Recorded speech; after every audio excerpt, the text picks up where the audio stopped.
Hello, welcome again to FAIRtax Power Radio. I'm Bob Paxton. I'm Bob Scarborough. And we are the FAIRtax Guys. Yes. I guess you've noticed I'm back from Alaska. I'm on my Florida beach. That was from last week. I think people like it when I do like this and they can't see my face. I think that helps. And for those of you on radio, I'm holding the banner in front of my face. But it's really something that's unique and visible and impressionable. And by impressionable, I mean you go and you could stand like they do during tax season on the street corner and flip the Statue of Liberty around.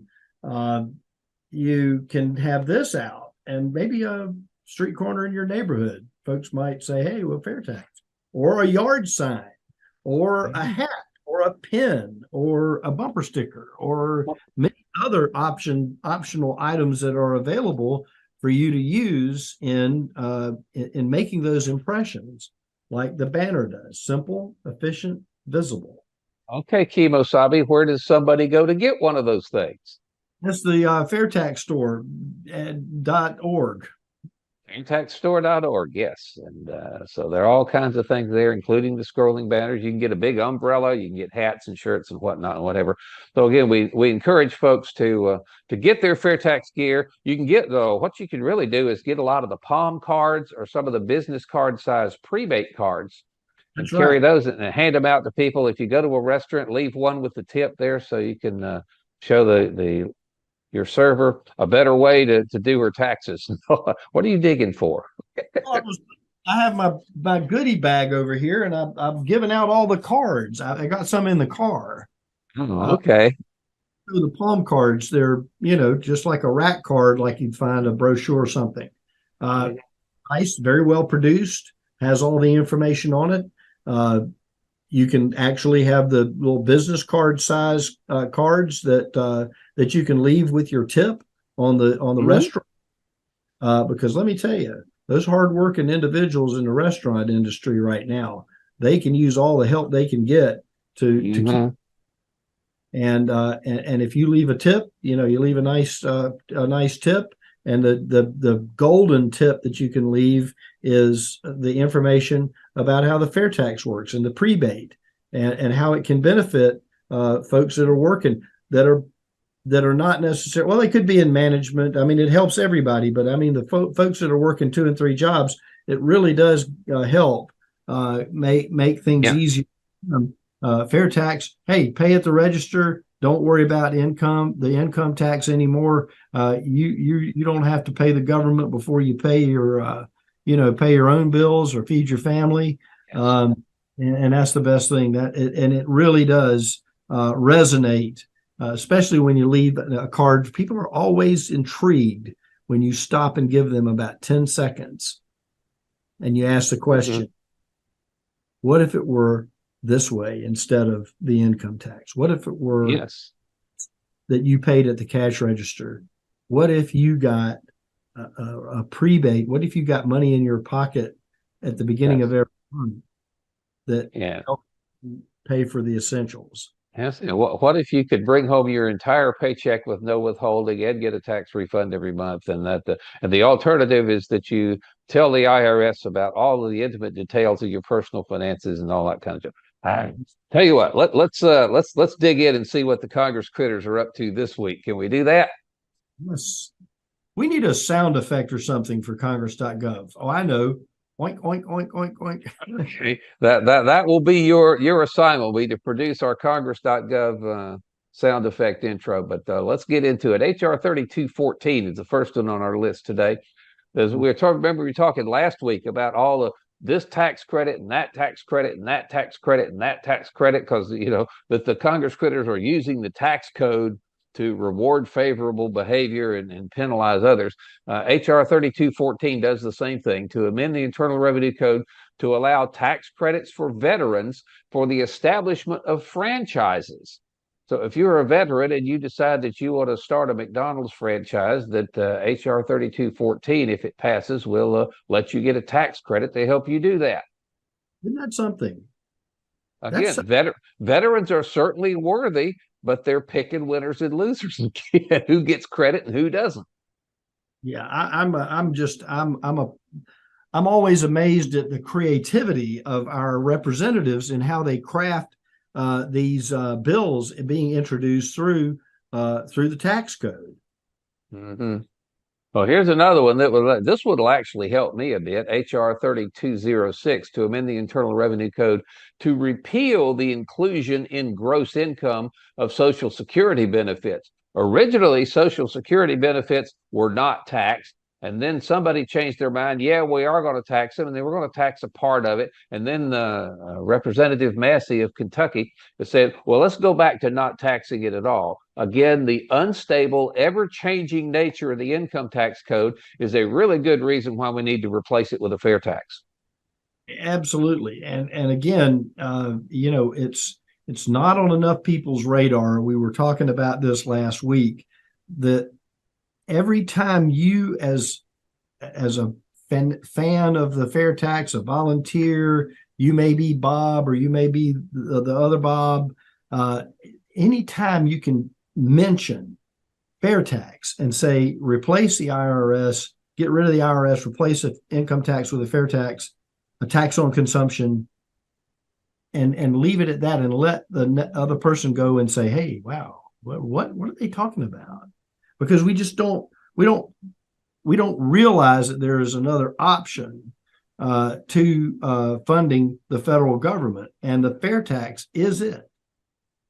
Right. Well, let's move on down the list. This is HR 3210 from Representative Judley Arrington in Texas to amend the Internal Revenue Code to repeal the corporate alternative minimum tax. I got a better idea. Why don't we repeal all corporate income taxes and let our corporations operate tax-free, become the tax haven of the world, bring jobs back to our shores, all of the American companies that have left because foreign companies treated them better under their tax code than the United States did.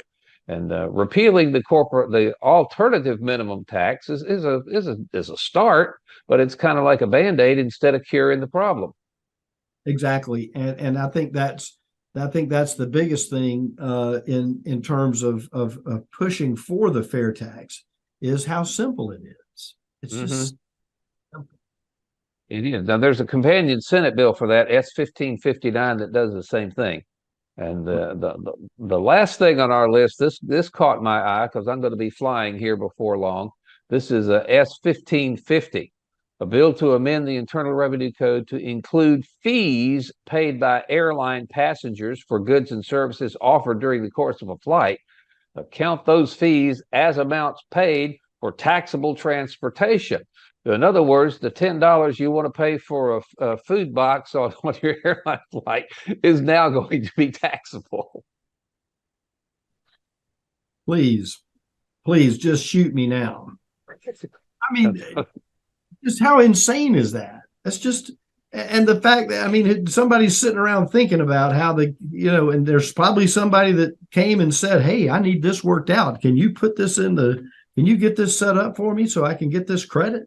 Yeah, well, when you buy an airline ticket, you get your fare, and then you look at the results you get, and there are a good number of taxes that are added on to the cost of an airline fare. And the way this is, they want to include the fees that you would pay for goods and services, and I'm assuming that's mostly drinks and beverages and food that's bought on board. That is now going to be something that you can add the tax onto as well. When you calculate the tax as a percentage of what you paid, they'll have to include these service fees as a part of what you paid, and then we can impose our tax on top of that. How cool is that? Oh, hey, it sounds good to me. I'm all for it. Yeah, let's go ahead. Just tax everything. Twice. You're fired. See you later. No. I need you to help us finish out the program here. But folks, we do this every week. Our Congress.gov segment on FAIRtax Power Radio is designed to show people just how crazy, just how unstable, just how unfair, and in a lot of cases, just how unenforceable the federal income tax is.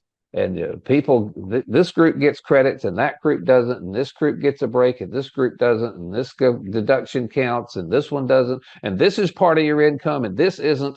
I mean, it's just a your favorite word, a Byzantine mess is what the tax code is.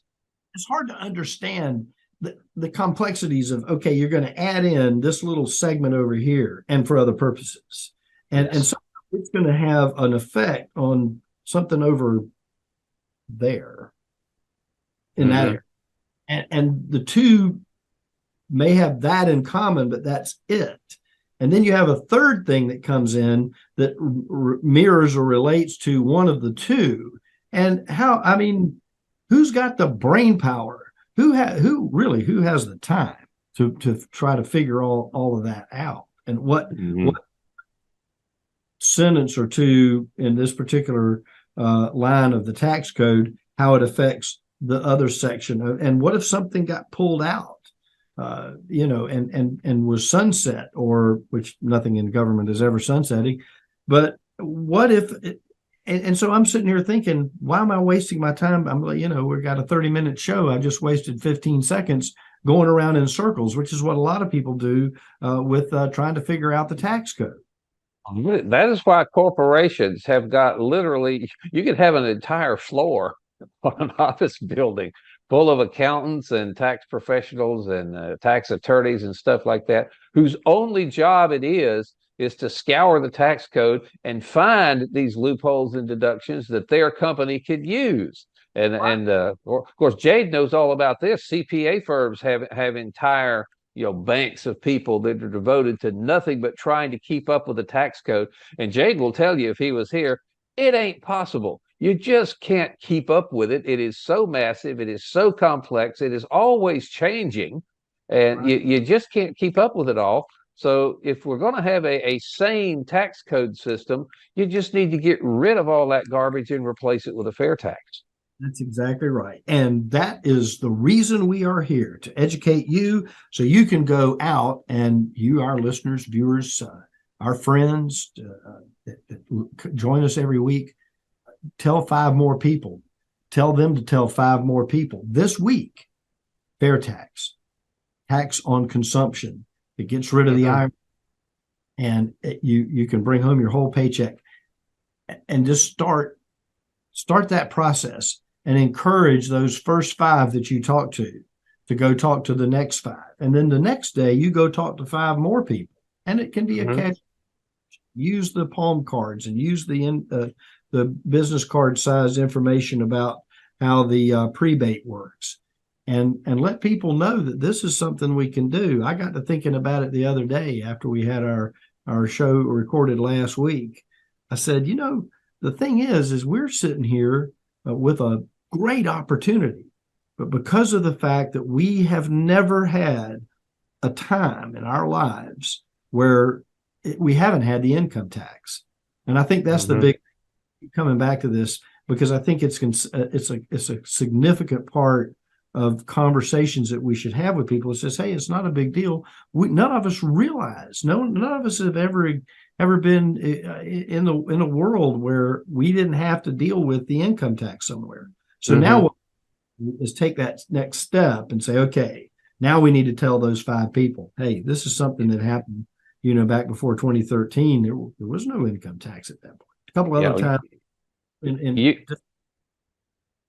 You reminded me again of something I mentioned last week, this Facebook conversation. Somebody was asking the rhetorical question, why is there not more support for the fair tax?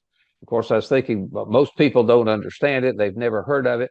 And there's also well, that's a great idea, but it'll never pass crowd. So you hear that. As a matter of fact, I have heard several media people, Rush Limbaugh, when he was alive, for one, was asked, and I heard him say something to the effect, yeah, it's a great idea, but it's, politically, impossible to implement, so I'm not going to waste time on it. So I've heard the same thing from other talk show hosts and people in the media seem to think, oh, this is a great idea, but it'll never happen, so why bother with it? that we've got to convince people that it can happen. And if you listen to last week's show and you go lean on some of these Ways and Means folks and some of these FAIRtax co-sponsor folks, we can make this happen. We, the people, still have the ultimate power in this country. It's nice to have a voice, at a microphone like Rush Limbaugh or somebody of significance that could just say, this is great. Well, our opportunities are greater now because of technology that wasn't available in 1999. And you have people out there who had the ball rolling for a long time while he was on national radio program. But here we stay with all this technology, and certainly with all the folks that watch us in a matter of time. If there was, let's say, 100 people, and you go to times 5 times the 100, and you multiply that out over a week's time, you can reach a considerable amount of people, and it grows exponentially from there. Here's a thought. You just planted a seed in my mind. We were mentioning earlier about how there seems to be a media moratorium on even discussing the fair tax. But now that you've got, of course, this big story in the headlines for the past couple of weeks has been the situation with Tucker Carlson and Fox News. And the latest I've heard is that Tucker is going to be taking his show to Twitter, and he'll be just kind of producing it himself. He'll be out from under the moratorium that Fox seems to have in place. If we can reach people like Tucker Carlson and Bill O'Reilly, who are no longer working for big media companies, but in fact independent contact producers now that are distributing themselves, and they are limited only by what they want to talk about. Maybe we can get Tucker or Bill O'Reilly aboard. Well, that would be a considerable challenge. However, it's not impossible to make those connections, and it takes persistence. And I think that's where a lot of people get sort of hammered, in terms of time that they spend. Some people spend a little more time than others. Some people are involved in it every day, like the AFFT, the Americans for Fair Taxation. Then there's you and I that get together every few weeks, and we talk. But if we decide today that what you and I, our listeners, viewers, that what we are going to do is we're going to make a commitment to each other. I will make a commitment to you to talk to 5 people today, 5 people tomorrow, and the next day and the next day, and continue that dialogue and build on and make sure that they and hold them to task, hold those 5 people to task, talk to 5 more people, and so on. It could really grow from a grassroots perspective, where all of a sudden the media people are going to go, well, darn, that's a lot of people. The fair tax. And I truly believe that communication can help, especially since we're in the days of this right here. Things that I applaud Randy Fisher for doing is getting up at the crack of dawn every day and posting into all of the state social media pages about what's going on with the fair tax at that particular moment in time. And for those listening on the radio, you held up your cell phone. There's just all kinds of cool stuff to do. Let's move on a little bit here on this program. One thing that sometimes people have a misconception about the fair tax is it's just some fly-by-night idea that was just pulled off out of thin air and written on the back of a dinner napkin somewhere. The fair tax has been a heavily, heavily researched, probably the most heavily researched piece of legislation ever introduced into Congress.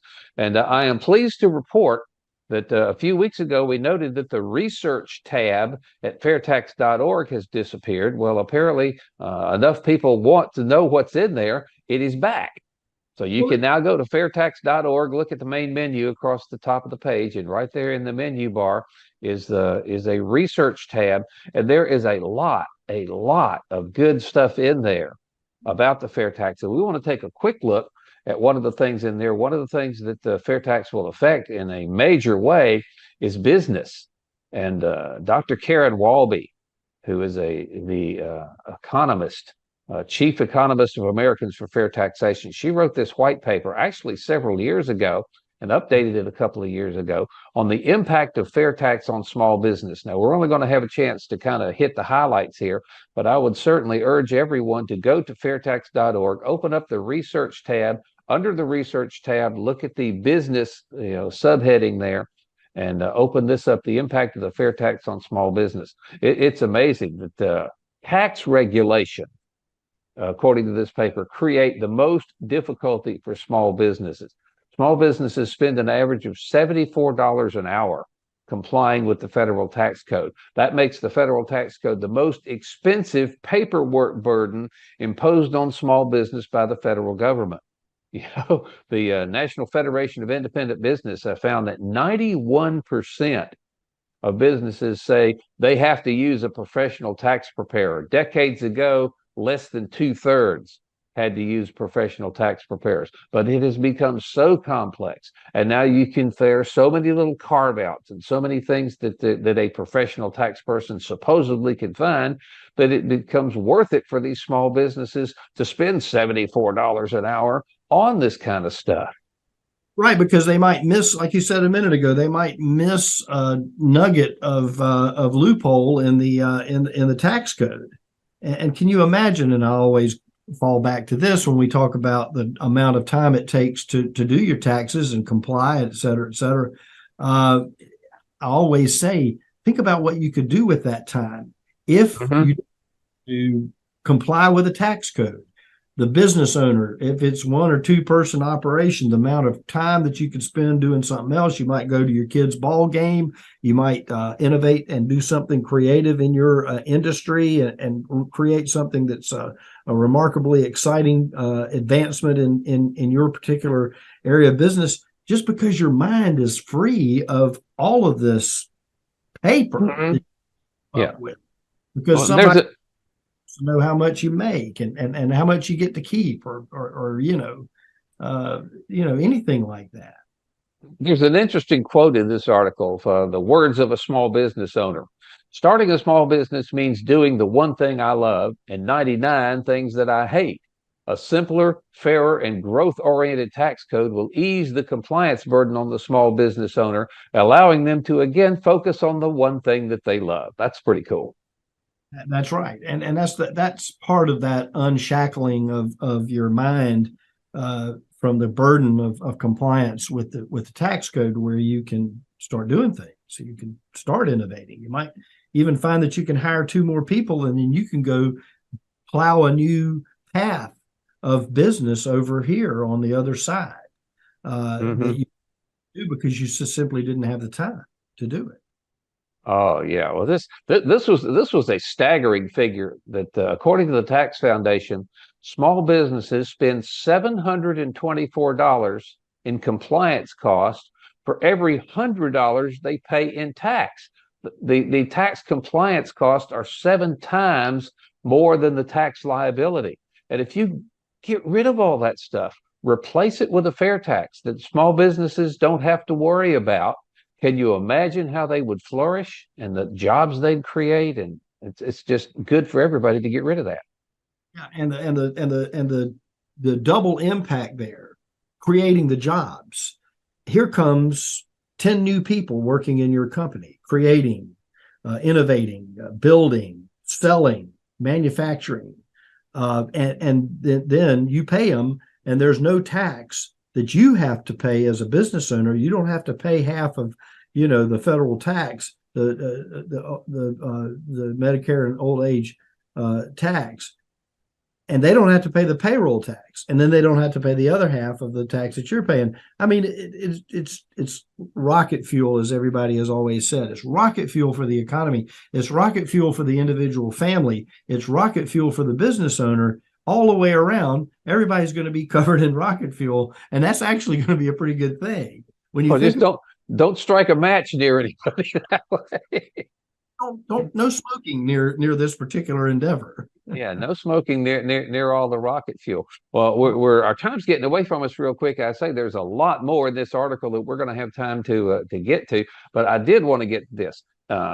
This article now says, and I'm quoting, Each year, many small businesses and farms must be sold out of the family to pay estate and gift taxes when the founding generation dies. After a lifetime of hard work and risk-taking, the state and gift tax deprives the small business owner or the family farmer of the right to pass his or her life's work on.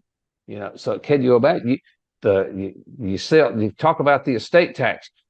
You die, and now suddenly the heirs will inherit the business. Oh, wait a minute, they got to pay millions of dollars in taxes. I can't afford that, and they have to sell off the family business. That is a crime in all 50 states.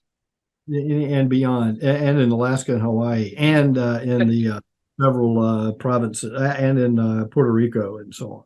Well, yeah, I mean, but the whole thing is that can you imagine Granddad, bought this little several acres, and he bought 100 acres, and he bought, now he's up to 1,000 acres, and he's doing this, and Dad comes in and he's doing it, and then the son, comes in at some point, and now it's like a rolling snowball down a hill. It just keeps bigger and bigger, and the burden keeps getting bigger, and the value of the land and the process and the business keeps getting larger and more valuable, not only in terms of dollar, but in terms of value to the community and to the people that work there.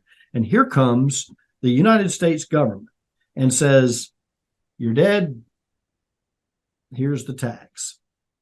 And I tell you what, it's just a crime what the federal tax code does to some people.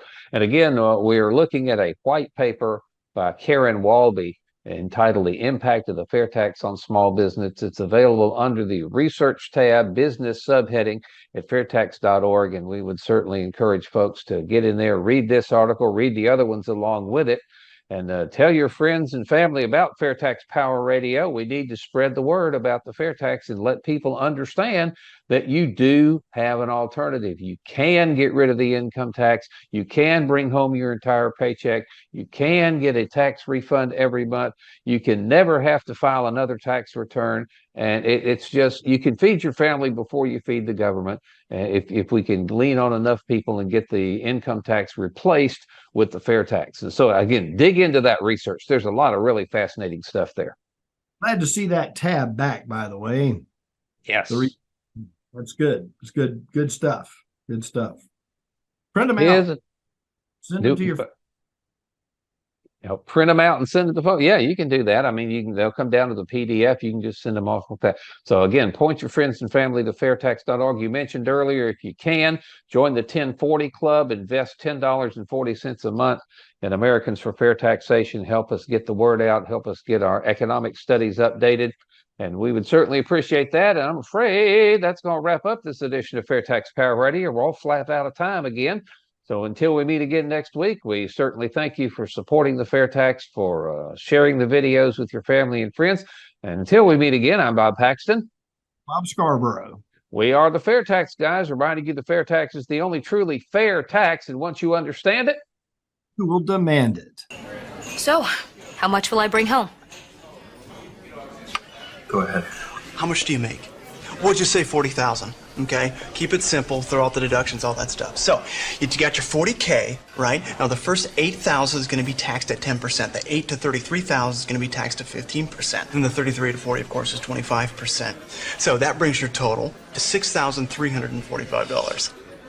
Okay, so the average is what? 16%. Okay, and on top of that, you got Medicare, which is 1.5%, and then of course your Social Security, which is 6.2%. So actually, your new total is $9,405. Which is 23.65%. You're getting it. You're getting it. Don't even get me started on what the boss has to pay. He's got to pay a portion of your taxes as well, so you don't have to. Right. And you?